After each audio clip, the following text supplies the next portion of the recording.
Well, I am rather busy. Now he's going to move like right along to McGregor. That's his whole life, you know. So I'm really excited for how awkward talking about Roland is going to be, right? Yeah. It's going to be awkward. We just have to go through it. I was hoping this was just going to be a fine Flowers for Algernon ripoff, but we have another one of those somebody is possessed by a ghost and using them to commit murders. Hey, excuse me. He was not possessed by a ghost. The cryogenically frozen head of his dead brother, well, not even dead, his something brother, had figured out a way to psychically control his twin. Yes. That seems reasonable to me. This was a very great episode, and frankly, I think it says all it needs to say in and of itself. Like, this is the rare critic-proof thing. It is just such a masterpiece that to talk about it would be to ruin the majesty of Roland. I always have a soft spot for this episode. I can see why. I don't think it's great, and I don't think, and I'm always on the fence about whether or not the performances by the actors who play Roland and Tracy are offensive or not. I'm not sure. They do a great job of playing the mentally challenged. Here's the part where the episode was awkward. Yeah, I think I don't think it's going on the trope of, somebody who is disabled or whatever is a monster who is. I think this comes off more as Roland is being oppressed and taken advantage of by his older brother. I think there is some elements of that. I would agree with that. I think that primarily what Roland is about to me is the lengths to which kind of awful people will go to do things. I mean, this is picking up something that was as early as episode 2, which is that technology is good, right? It does good things for humanity, and yet to get and I think technology is neutral. That's a fair point, but either way, even if technology is used for a good purpose, there are lines that one can cross where the process to get that technology is immoral and kind of taints it in a way. And so, I don't think these scientists are seen to be fairly ruthless and just not good people. And in their search for this engine that they're building, which even if we agree this engine is going to revolutionize transportation forever, is that really a good goal? I don't know. Did they kill the guy in the car accident? I wasn't quite clear on that point. I don't think so. So I guess now my other point is, what exactly did they do that was wrong? A scientist died and they took his work and continued it. Right. Saying it was their own, I guess? Yeah, that was what it was. At the end of the episode, the other scientist, whose name I don't remember, who was the one that went in and messed up the temperature control for Dr. Non-Roland's cryogenic stasis thing, was taking his research, taking his work, and was going to publish it under his own name.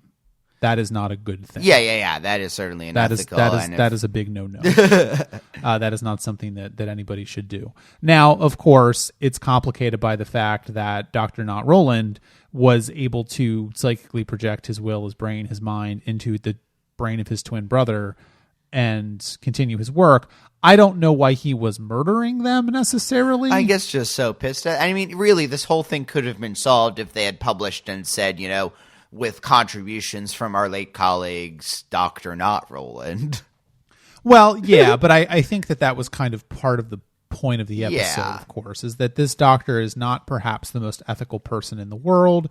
Okay, we'll leave it up to your imagination whether or not he had this man killed in a car accident. I don't think it went that far. I think that actually was supposed to be a legitimate tragic accident. But where it comes from, of course, is that, I don't know to what degree it's supposed to mean anything other than what it means. There's a chain of events here.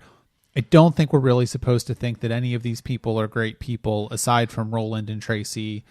And who are great people based on the fact that they have a disability? Is that... No, I mean, I don't think or are they that just, they're fine. Yeah. They're fine. I mean, they're normal people. I don't mean that, in a bad way. I just mean that they can be, mentally challenged. They're not morally corrupt too, but they're not morally corrupt, I guess. That's right, exactly. Yeah, I mean, they seem like fine people. I don't have a problem with either of them. Roland works his job. She probably has one too, and that's their day. I mean, I guess if you can say anything, let's go back to the Jersey Devil for a minute and say, okay, well, that episode had some resonances about how homeless people can be abused. I think this episode probably has some resonances about the mentally challenged can be abused, can be taken advantage of. It did seem like... Dr. not Roland, Dr. Grable, his name was Dr. Grable, was using Roland, had gone there specifically to find Roland for some reason that I don't...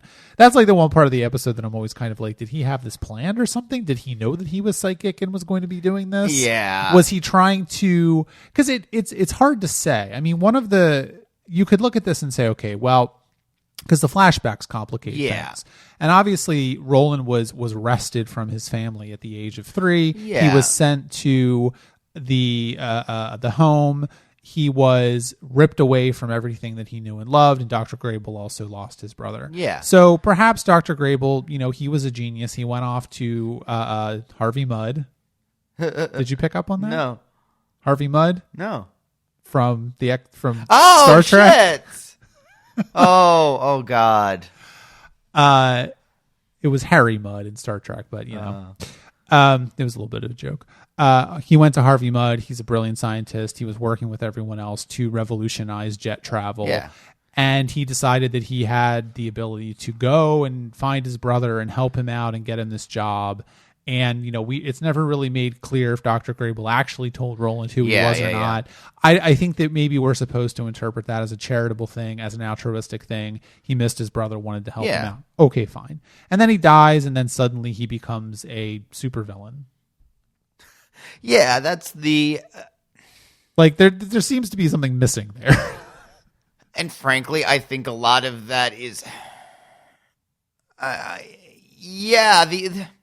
For all that Dr. Grable is behind everything, he's too much of a cipher and therefore not at all interesting. Like, how does Dr. Grable feel about the fact... Does he feel that he is justified in using his brother in this way? Does he think, well, this is not going to hurt... Mistakenly think, this is not going to hurt him too much. I'm just going to use him as a weapon for these 4 people and that's it? Or is he even going by instinct? Is he so beyond conscious thought that it's just a lashing out? Like there is... Right. We don't know the answer to that, and I think we need to know the answer to that. I think that is part of the problem with the episode, is that Dr. Grable is a cipher. We don't know anything about him except what everybody else tells us. And so, by definition, he's not a character. Well, there is that line that Scully has at the end of the episode where the woman at the home is asking, well, what exactly? And she says, we don't know what happened. All we know is that, this is what happened. We can only state the facts. Obviously, Scully and Mulder have the idea, the theory of what really went on, but... And also, Scully is doing that primarily because she doesn't want to freak that woman out. That is very true. That's obviously the most diplomatic way that you could ever put that. Let's not forget last week in Born Again, Mulder went to that psychologist's office and was basically worrying her to a large degree because he said, I think that she's being psychically controlled by the reincarnated ghost of a dead person. And she's like, what the fuck, man? Or the hearing for Toombs' release is another thing. One of the things that I think the show has been doing a little bit that is interesting, especially in the back half of the first season, is they're coloring Mulder out to be maybe a little bit more unhinged than he was at the beginning of the season. Well, he's certainly not very good at... He's not the kind of person you let around the streets. Scully is the one who is able to talk to normal people. Mulder is going to be very good at dealing with the lone gunman end of society. Scully has to... Let's not forget the lone gunman said, we like you, Mulder. Your theories are weirder than ours. So it's not even that. I think there's an element to which the lone gunmen are humoring Mulder. It's not the other way around. No, and it's fair. Although, to be fair, Mulder's theories, and this is because he's the one that is the main character on the show, are correct. Yes, of course. And well, he has been wrong, too, Yeah, though. I mean, we fair. can't forget that he has been wrong. I mean, he was not convinced, for example, that the serial killer murderer from Beyond the Sea was actually psychic. You know, he has his blind spots as well. Yeah, and so I think, well, that raises an interesting question, too, for this episode, of course, is that Mulder and Scully are more of a character in this episode. Yeah. They actually are doing things. They are figuring things out to a large degree. It's not a space situation where I don't know why they were in that episode. It could have just been an episode of The Twilight Zone, and it would have been about as effective. Maybe it would have been better even. But it is skirting that line of, okay, are we really invested in Roland as a character? Not really. I don't. There's no reason given for why we should care other than, well, he's mentally challenged. Yeah. And it's not good to take advantage of mentally challenged people, and I would agree with that. We feel bad for him as another. He is a figure of pity through the episodes, as is Tracy, but they are not beyond that. I don't know. I don't know if they're pitiable. I mean, I think, feel very bad for, especially at the end when he has to be taken away, and hopefully he can come back, but he and Tracy are going to be separate. I mean, that's sad. It's sad. I don't know that I would pity him for that. I mean, I don't think Tracy is pitiable. She seems fine. They seem like they have fine lives. I don't. They are. Well, aside from the fact that Roland was being psychically controlled by his dead brother, but in real life, living at this home with this woman in charge would be a very good situation. There are many people who are not in places so nice. It's true. Yeah, that is true as well. In terms of horror movie gore death, the death sequences were good in this. They were fucked up. That was fine. I still look away every time he stuffs the guy in the liquid nitrogen. Yeah, and then fucking breaks it.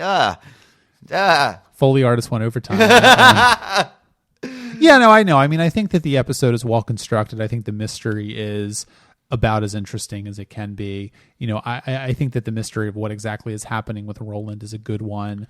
Yeah. I think that there are places to which it could have been improved a little bit. I think the episode spends a little bit too much time on Roland's violent fantasies and memories of being ripped away from his family, and not enough time on Dr. Grable's motivations here. Not enough time on the other doctor's motivations as well, because like you said, what are his motivations? I mean, there is a degree to which I guess I buy the fact that he would steal this guy's research because he's dead, and what does it really hurt, and he's going to pass it off as his own. But also, there's a little bit of a lack. There's a point A and a point C, and I don't know how we got there, because again, Dr. Grable's head is conveniently 400 feet away in this room, who is being psychically controlling his brother, but I don't really know to what degree he even knows what he's doing. Yeah.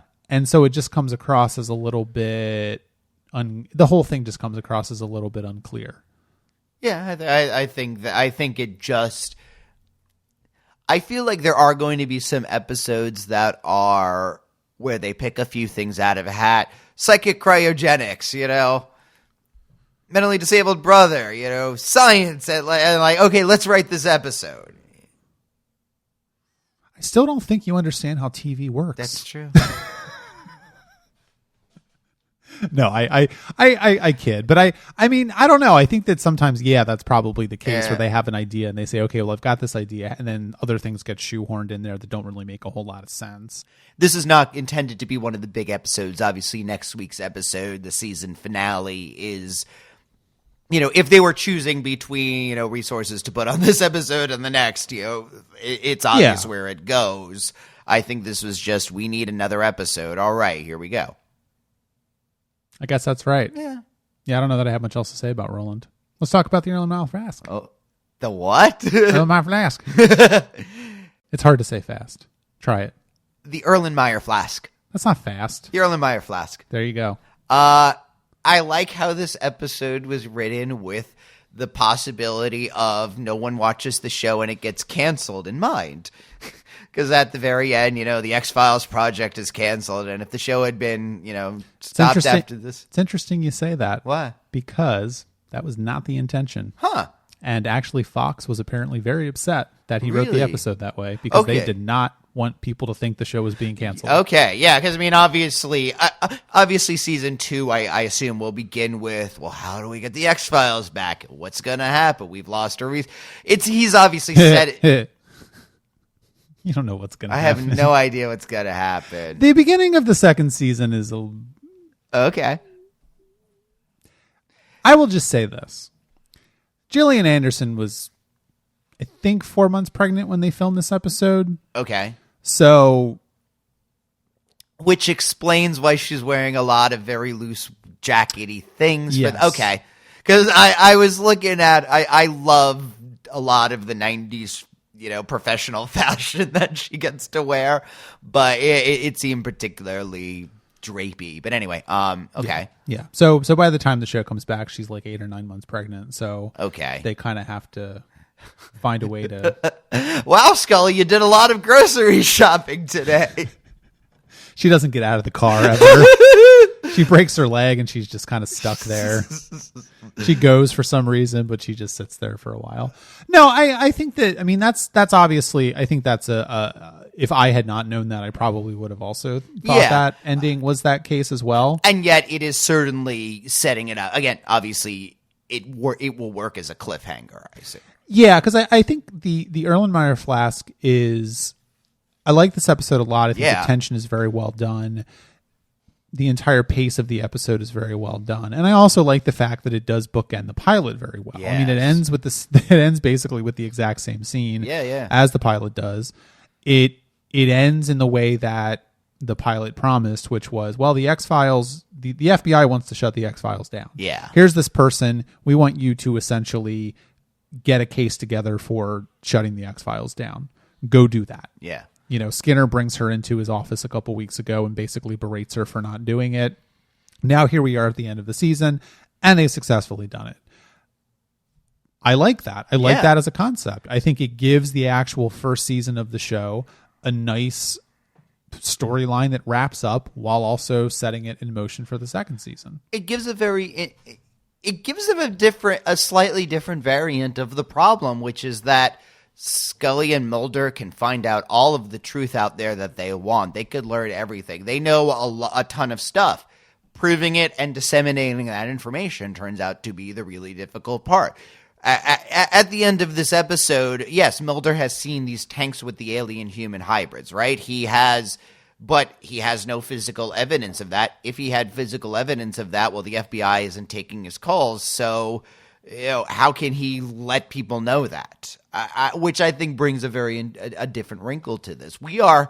The show expects us to believe that all of this has been secret for the past 50 years, right? And I think this episode is showing how it's been, the physical processes of how this has been kept secret for so long. Yeah, no, I think that's right because, let's not forget the alien human hybrids in the tanks are not the only evidence that disappear. I mean, of course, it's also the discovery that there are a 5th and 6th DNA base pair sequence. So that's kind of shocking. And then she gets killed in a horrible car accident, her and her whole family. I like that little detail, of course, because that shows how deeply they want to protect this secret. As Deep Throat says, these are people who, gave alien DNA to little children. That's who we're working with. They don't give no fucks. Now, I think that it's a little bit difficult. I mean, I'll ask you some questions about it only because I'm curious to see what you think about this, because this is the first episode of the show that introduces some of these ideas. I mean, we this is the first time that the idea that there are shadowy scientists out there working for the government that are taking alien DNA. We've seen aliens in the show before, or at least alien ships in the show before. So I think at this point you would probably accept that in the world of the X-Files, aliens are real. Yes. Oh yeah. But now we have this new idea that they're taking the alien DNA and creating alien human hybrids for some reason. Are you interested in the answer to that question? I am, only to the degree of what I think it means thematically. I think this is another example. It's as you said earlier, technology isn't good or bad, it's neutral. This is we're creating alien human hybrids not because the world needs alien human hybrids necessarily, but because we can. And I mean, they don't even plan on using the hybrids for any purpose, right? The second that they find that it's viable, they're going to kill them because they just wanted to be able to do it. So, I mean, that fits. I don't think that. I feel like what the alien human hybrids are for and what their powers are and all of this is going to be poorly defined within. I think that will be one of the elements of the show's mythology. We're not going to learn the names of all the alien human hybrids out there. It's not going to go into a hunt for them to meet them and bring them to light. We are not going to have a third major character who's a hybrid. But in as much as in the world of the X-Files, there are shadow governments within, weird departments within, people who know everything and are using that for nefarious, evil purposes, who are doing it in that I would say is more of the point of all of this. Yeah, I'm glad that you think that, because and partially probably that's my influence, because I have told you over and over again not to put too much credence, not to get too excited about the answers to these questions, because the answers to these questions are largely unsatisfying. Well, I've seen Lost already, so I that's true. But I think you have the right attitude about it, because one of the reasons why I like the X-Files so much, and of course we'll talk a little bit about how you feel about the show as a whole so far, because we have gotten through the whole first season at this point, that I like it because it's really about feeling, it's really about tone, it's really about symbolism, it's about feeling, all of those things. And I think this episode, it really comes down to the fact that, I think I've mentioned before in a previous episode of this show that I don't necessarily watch television for plot. Yeah. And so that's why I like the X-Files. Now, if you watch television for plot, I think you're going to be very disappointed by the resolution to the mythology of the X-Files. Yeah. I mean,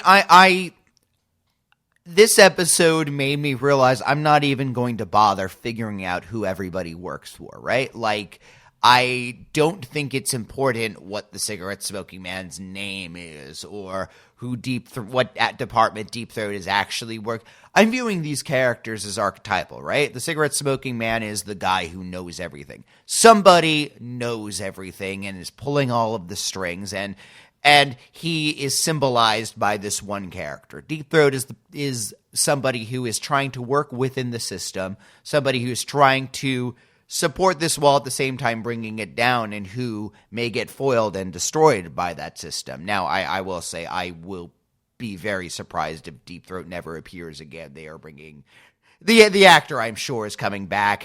There are 20 different ways that they can do that based around he's cloned, he was wearing a bulletproof vest, it didn't hit any major artery. There's 20 different ways they could take I will head you off the pass a little bit. He is dead. He is? Yeah. Interesting. Yeah, he's dead. Okay. He does appear again, but he's dead. Interesting. That surprises me. I will leave it at that. Okay. Because they leave it a little ambiguous at the end. She doesn't say, obviously Scully doesn't raise her arms above her head and go, he's dead. No, it's true. She obviously knows by looking at the body what the she is a doctor. Yeah.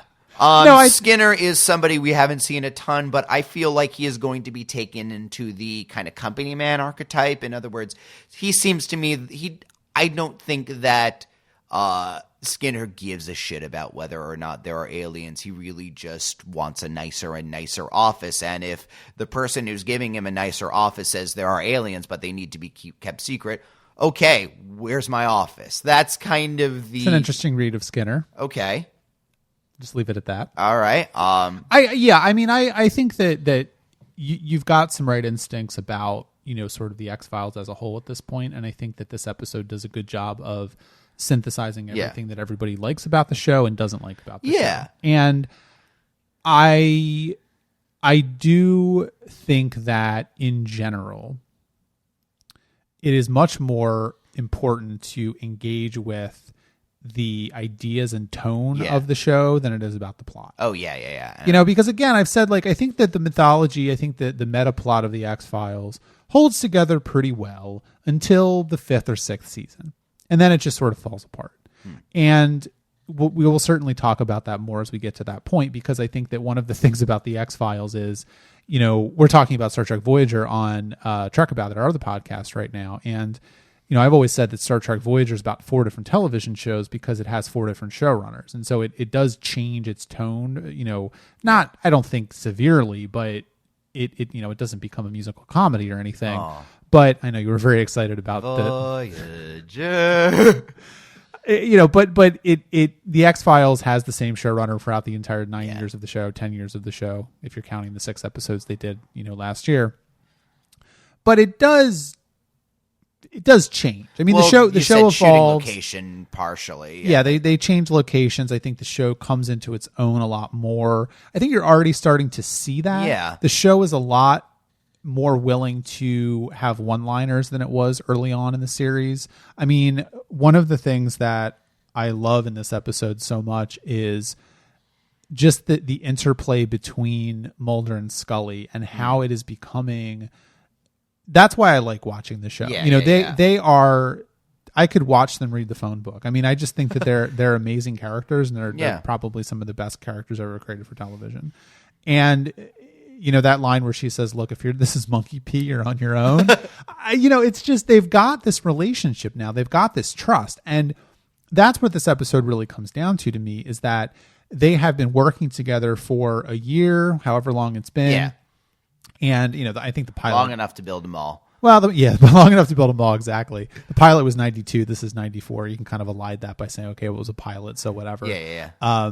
But they've come a long way together. And now, of course, what's the next logical step to separate them? Yeah. Because they've shut the X-Files down. Scully has done her job, essentially. She's given them enough ammunition to shut the X-Files down. Whatever she did or didn't do. Inadvertently, yeah. And so where do they go from here? You know, I don't think that they couldn't have done this in episode 10. Yeah. That bond is there now, and that's not going to go away. Yeah, I mean, this is an episode where, I mean, Scully and Mulder have some very blunt discussions about the themes of the show, about their relationship. I feel like they've earned that by this point. Because this is the episode in which Scully gets incontrovertible proof told to her by another scientist that something is extraterrestrial, right? Seeing this, there is no alternative explanation to this DNA thing, and the source is unimpeachable, just as... Well, I think she jumps a little bit too quickly to it has to be from space. Okay. Well, no, she says it is by definition extraterrestrial, meaning... Is it? I don't know. I'm not a DNA expert, but... That's... I guess you know, there is the difference between real-life genetic science and the genetic science as it is in the X-Files, and the representative of genetic science in the X-Files says something, and we have no reason to doubt her credentials. So I guess for the purposes of this episode, that's fair. Yeah. We have to assume that this proof is incontrovertible. And, you know, this shakes Scully, but she is at this point ready to be shaken like this, right? This is a different person from beyond the sea who is getting her first actual glimpses into something she could not explain. And at the end of the day, decided to run from the proof of it. She, in this episode, has frankly toughened up over the past 10 episodes and gotten to the point where she can, frankly, handle the truth. Yeah.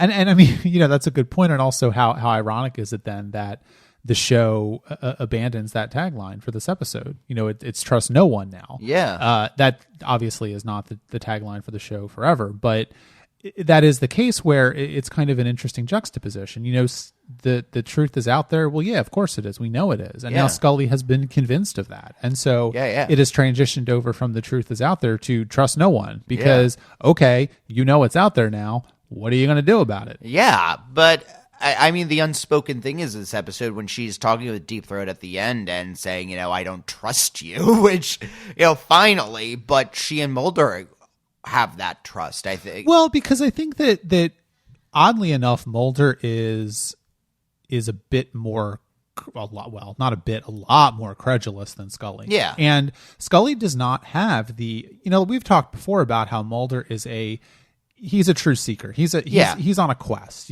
This is his purpose in life. And Scully, that is not the case. I mean, certainly Scully likes working with Mulder. They have a connection. They have clicked very well. But this is not her most driving purpose in life. I don't know what her driving purpose in life is. Perhaps it's to save lives, whatever. She's a doctor. So, but at the same time, she is able now to look at the evidence and go with Mulder's not Mulder's interpretation of the evidence, but Mulder's interpretation of reality to a certain degree. Well, I guess there's a difference between trusting Mulder and believing Mulder or thinking that Mulder is right. I mean, she trusts Mulder because she knows that she knows what his agenda is. His agenda is always searching for the truth. And even if he will jump to the wildest thing, for example, Eve is a perfect example of where he comes to the wrong he begins at a very different spot. There have been several points in which she is able to walk him back with evidence, with certain questions, with poking the holes in his presentation, that even if he's incorrect, she trusts that he's going to go for the right thing. She knows that his agenda is not going to be to turn around and shoot her at the end or to inject cells into children or anything like that. Just wait for season 2. Okay, that's why it starts going off the rails. Mulder becomes the villain. No, I think you're right, because where this is really coming from, I think, is that we have seen time and time again that, because the open question for the show at this point is, why is Mulder so invested in this? Yeah. And he's not doing this for glory. He's not doing this for power. Yeah. He's not doing this for any sort of aggrandizement. He's doing this because he wants to protect people. I mean, even in something like Squeeze, which is extraterrestrial, well, not extraterrestrial, but is part of the extreme possibilities that he talks about. His driving motivation there is not to prove that Toombs is an alien. His motivation there is to protect people from being murdered. Yeah. And that is his motivation. His motivations are mostly pure. And so I think Scully sees that, and she has the 24 episodes or 23 episodes of the show so far to prove that to her. Yeah, if he's going with the wackiest things, well, again, this is a universe where the wackiest things do exist, and frankly, somebody needs to be protecting people from that. I mean, I think Mulder obviously has this past with his sister who was kidnapped, and there is an element of where he's trying to save himself, certainly, but he is also saving other people from going what he has gone through. Frankly, if Mulder has done his job, there will not need to be any more Mulders, in a way. Yeah, no, I think that's right. I mean, the show hasn't done too much with that yet. It is still in the background. It hasn't figured out I don't think I would be surprised if anybody knew what exactly happened to Samantha at this point beyond just she was kidnapped by aliens, probably. That reminds me of something else I want to talk about. But before we do that, I think that the other thing I like about this episode a lot is that it finally puts the cards on the table for Deep Throat. I mean, we have to talk about his death because I think he's an important character in the first season of the show. And, for me, what it comes down to is that Mulder is sidelined. Mulder is kidnapped by these shadowy agents who are hunting the human-alien hybrids. And Deep Throat comes up with this plan, this elaborate scheme, which may or may not actually be a scheme. Who knows? It seems like it was, because at the end of it they murder him. Or it's payback for getting Mulder back. I don't know. It's unclear. I mean, this is to some degree a conspiracy show, so the answers are there, perhaps not there. It's really more about tone and focus. But well, yeah, as I said, I don't care who anybody works for at this point. I don't think it matters. It's true. It's more. I mean, it's fun to talk about, but you're right. But I think that it's nice that Scully puts her cards on the table with Deep Throat, and she does accept his plan, and she goes to this facility and steals the alien embryo. But it's not like she still doesn't trust him, because even at the end of it, right before he gets murdered, she still wants to keep it for herself and do it herself, because A, she doesn't trust Deep Throat, and also B, she wants to protect Mulder. I mean, I was shocked by the fact that the parcel, as he keeps calling it, actually did have the alien fetus. I thought for sure they were going to be a little more clever than that, but Did the guy even look at it? Yeah, exactly. He just grabbed it, shoots him, and then dumps Mulder out. And 15 ounces. That's an alien embryo. I mean, I would just have put a couple of rocks with a note to where it really is. But well, I think that's an open question, though. I mean, does it matter? Why do they need that? No, and did they want it? And was this just an excuse to get rid of Deep Throat?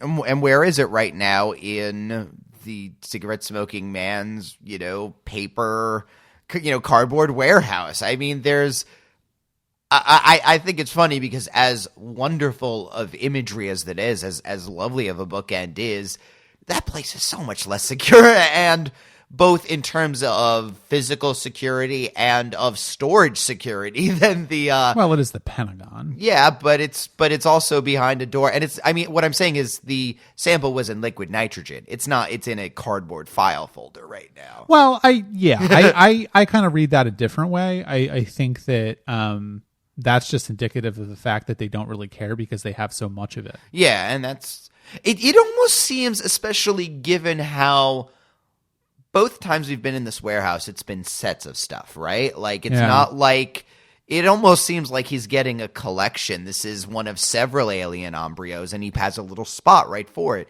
Just as the devices from the pilot episode, he puts one in a slot, and there's several others. I think there is an amount of, as you say, there is so much of that. That said, that is no excuse to not, chill something that needs to be chilled, but I thought they put it in formaldehyde or something. I admittedly don't know a ton about the same, and obviously it was stolen from that facility. So but again, as a logical physical, this is what is literally happening. Maybe it doesn't go, but in terms of what it means, that the cigarette smoking man has this room, which is obviously an analog of all the secrets that he knows in his mind. I mean, this is just one more secret that the cigarette smoking man knows. He knows everything. He has an entire warehouse full of secrets. Yeah, no, absolutely. I think that's right.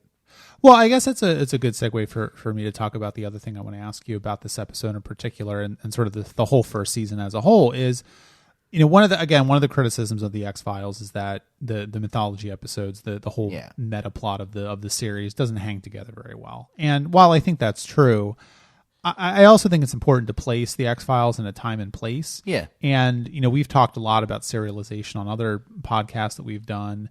And I wonder how you feel about how the X-Files is approaching this sort of continuing story, because this is something that was relatively new. And, when we talked about the last arc of Deep Space Nine, for example, we talked about how they weren't always completely successful at it. And that was even a new idea in 1999. And here we are 6 years earlier, where a television show is trying to do something somewhat similar to the way in which Deep Space Nine approached its serialization. And I think how a lot of that sort of happened organically because they wanted to increase the scope in which they could tell their stories. So, well, how do you feel about that in the first season of the X-Files? I mean, I see almost a range of things with obviously original series at the far end. TNG was one which, again, especially in, for example, the story of the rise of Gowron as the Chancellor, there were episodes where it wasn't necessarily no one sat down and said, all right, Gowron, this is going to be an 8-episode arc that we're going to pepper throughout the series and, every 6 months we're going to check back in. No, there were events that happened and they were one-offs or maybe a two-parter, and then later, I wonder what happened in the intervening time. And so a story does build up versus DS9, which, while it wasn't Babylon 5 level, everything was written and planned beforehand. Which is also not really true. Of course. Or I just always like to point that out to annoy Babylon 5 fans. But that certainly had more thought on it, and there was a little more. When an episode was written, you can tell they probably had the next step in mind, if not the next 5. I think that these are some vaguely alien-related concepts and themes, which are, like I said, I'm viewing the characters archetypally, and they are getting further resonances in. They are becoming more complicated as characters. They are becoming more interesting. They're spiraling out. Even where Deep Throat went from his very first appearance, where he's just like, I'm going to tell you something weird and then disappear. His entire character is an exploration of that can we trust who's giving us information theme. Scully points out, and rightly so, that Deep Throat has his own agenda. They don't know what it is, that he has demonstrably lied to them and on occasion, and any blind trust of him is a bad thing, and that yet Mulder does have the legitimate point that he is putting them in certain directions, maybe not as competently or well or as openly as he should or as Scully would like or anything like that. Certainly Scully would prefer if he would introduce himself, give her his business card and proceed openly in a meeting in his office. But as Fox does point out, he does have reasons for not, and we can assume that at least some of those reasons are legitimate. Yeah, no, I think that's all right. And again, I think Deep Throat is working within the system, and if his activities were the ending of this episode seems to imply that the worry that he's had all season that he will be found out has come to pass. I don't even know if it's that he was found out, though. And that's what I was kind of getting at when I'm asking you the question about how the first season hangs together as a whole thing, because I think that Deep Throat is a large part of that, of course. And I think Deep Throat was in, 6 episodes. I mean, it's not like he was a constant presence in the show. Certainly, I think he was maybe referenced a couple of times and that he wasn't mentioned in. Although, out of the non-Mulder Scully characters, he's the one we've seen the most. We've only seen the cigarette guy 3 times. We've seen Skinner once or twice. Even if Deep Throat has only been in 6 out of 24 episodes, that's still a quarter of the... Oh, yeah, no, I'm not disagreeing. Of the series, as we've seen. Again, only Mulder and Scully have had more screen time. He's a very outsized presence on the show for the first season, and he is someone who obviously had a big impact on the first season. Yeah. I just wonder if you think they're doing a good job at writing this so far. I mean, because you could make the argument that the show is messy, and I think that what I'm trying to get at is the X-Files is sort of proto serialization in a way. This is something that they weren't really able to do very well because no one was doing this. Yeah. And I think, in a similar way to how a lot of television shows just, serialization in television is always one of those things that fascinates me because it's a complete change, a complete sea change in the way television was written and constructed and people thought about it. And it seemed to come very organically. I guess from writers who wanted to tell larger stories, and I think the X-Files is a great example of that. One of the questions that I'm going to be having over this run, and I can't answer yet, is that I know in a lot of ways Chris Carter is kind of a punchline, right? You said the other week that he never really made. Now, obviously, the X-Files for anybody would be a really fucking hard act to follow. It is hard to get such a massive success. To his credit, he did have a spinoff. It wasn't a spinoff, but it took place in the same universe called Millennium. Okay, which I think was on for 3 years. I mean, not a great success, but it wasn't canceled outright. No, and that's fair. But I guess my question will be, was Chris Carter doing the best he could with the creative tools that were around at the time, the techniques, the ways of seeing, and if there are holes in his storytelling method, well, he was one of the people who was really working on this first, and so, or is it a case of where, his ambitions exceeded his talents, and maybe if he'd pared it back or worked with somebody who had been able to flesh it out a little more, I think that will be a question that I will be asking, because I don't know. I like the fact that there is a larger story that's being told. I mean, in a way, it's impossible to do this kind of a premise without implying the larger story. The fact that there is an office in the FBI building where somebody is investigating this stuff means that somebody else knows that this stuff exists and somebody else has an idea. And what is the fact that somebody else has this idea? I mean, I think a lot of the larger elements, the more grandiose, ambitious elements, come from simply taking this premise seriously.